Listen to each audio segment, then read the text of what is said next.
Metal Storm was developed by Tamtix and released by Irem for the Nintendo Entertainment System in February of 1991. If Irem sounds familiar, that's because they're mostly known for the incredibly challenging R-Type space shooter series. Metal Storm is a run-and-gun shooter of sorts. In the year 2501, a solar defense giant mechanized laser system Earth set up on Pluto has gone bonkers and started destroying planets. The laser is called Cyberg, and the bastard just took out Neptune. Yes, Neptune. Your days of sitting around being unremarkable are over. Now the laser is pointed right at Earth, and the only way to stop it is to use the M308 gunner. It's basically a big mech warrior. Enter the Cyberg and activate the self-destruct system to destroy it. You take control of the M308 gunner, and on the surface, this looks like a pretty standard shoot-'em-up platformer. But there's one big difference. You can manipulate gravity. That's right, the one constant you could count on in any platform game just got turned upside down. Pushing up plus the jump button reverses gravity, and now you're just walking on the ceiling. It affects the enemies too. This is impressive. Pushing down plus jump sends it back the other way, and you'll definitely have to master this effect in order to go far in Metal Storm. It's a bit tricky because once you start the gravity reversal process, you can't reverse it again until you've landed on the floor, or the ceiling. But you can jump and then reverse it while your character is in midair. This all performs very smoothly on the NES, and there's no limit to how many times you can reverse gravity.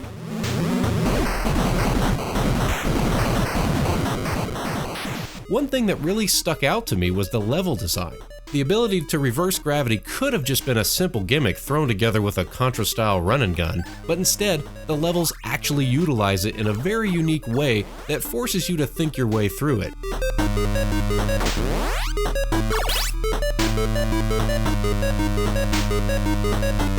It messes with your mind too. The first time I ran across the ceiling to make it over a pit of spikes just screwed with all my video game sensibilities in a way that was wonderfully uneasy. Some of the levels also tend to scroll up and down in some sort of infinite space. You can even get stuck in a never-ending loop.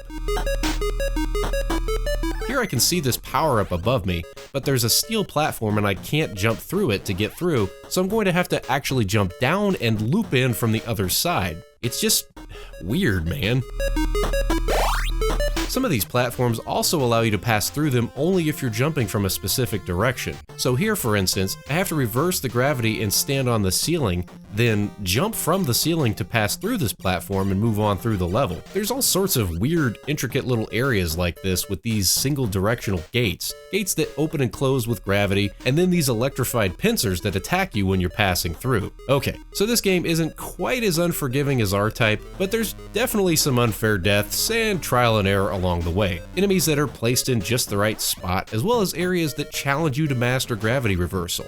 You'll die often, but you've got unlimited continues and a generous password system, so it never really got frustrating. You can just keep trying until you get it right, and there's plenty of power-ups to help you out. Some shields, stronger weapons, and there's one that lets you launch yourself like a missile as you shift gravity. Graphically, the game looks great, although your character doesn't match the game's promotional artwork for some reason. Still though, it's detailed and the animation looks cool. This game also utilized a bit of coding wizardry to pull off parallax scrolling, giving levels a true sense of depth. This subconsciously adds to screwing with your sensibilities when you're shifting gravity and dancing on the ceiling. The music isn't bad, but not necessarily all that memorable.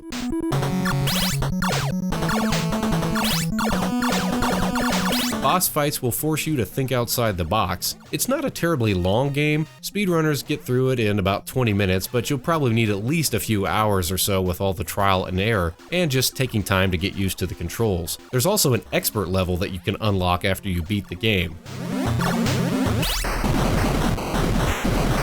Really, this game is all about just spending time with the gravity effect and getting used to it. Like I said before, the first time I walked and jumped on the ceiling, it was awkward, and I wasn't at all confident my guy wouldn't just plummet to the floor. But after 10 minutes, it felt a lot more natural. It's a peculiar concept I'd like to see get utilized more, and I would love to see for this game to get some sort of reboot. Unfortunately, it's just always kind of lingered in 8-bit obscurity. Despite positive reviews and even a cover shoot on Nintendo Power, this game just never really took off, and that's a shame. It's expensive and difficult to find now too, and usually runs about $100 loose, so a lot of people may never get the chance to play it. I do recommend seeking it out and giving it a shot if you're into platformers and just want something different though. Metal Storm is a wonderfully creative creative stroke of brilliance that deserves to be experienced by all fans of the 8-bit platforming genre. So what do you think? Did you play this one growing up, or did you get a chance to play it later on at some point? Would you like to see a Metal Storm reboot at some point or another? Thank you for watching, and we'll see you next time on Friday Night Arcade.